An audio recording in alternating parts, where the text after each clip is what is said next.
नमस्कार, आप देख रहे हैं cut to cut live.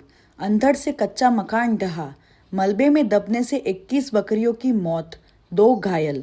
दोवड़ा Dungarpur सत्तू पंचायत की देवकी गांव में सोमवार दोपहर कुदरत का कहर बरपा। तेज अंधड़ के कारण मोगा पारगी का करीब 50 साल पुराना कच्चा मकान ढह गया। इस हादसे में दीवार के नीचे दबने से 21 बकरियों की दर्दनाक मौत हो गई, जबकि 3 बकरियां घायल हैं। हादसे के वक्त दीवार के पास खड़े मोतीलाल और दिनेश भी मलबे की चपेट में आने से गंभीर रूप से घायल हो गए हैं, जिन्हें ग्रामीणों ने तुरंत अस्पताल पहुंचाया।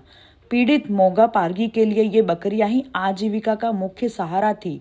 घटना की सूचना पर सरपंच, ग्राम विकास अधिकारी और पुलिस प्रशासन ने मौके पर पहुंचकर नुकसान का जायजा लिया और मौका पर्चा तैयार किया। पीड़ित परिवार अब मुआवजे की आस लगाए बैठा है। मकान पड़ी थયું करायाમાં સૈલામાં બાકરી બાંધી હતી એના હોડે બે આમ દીધા और बकरी 21 मरी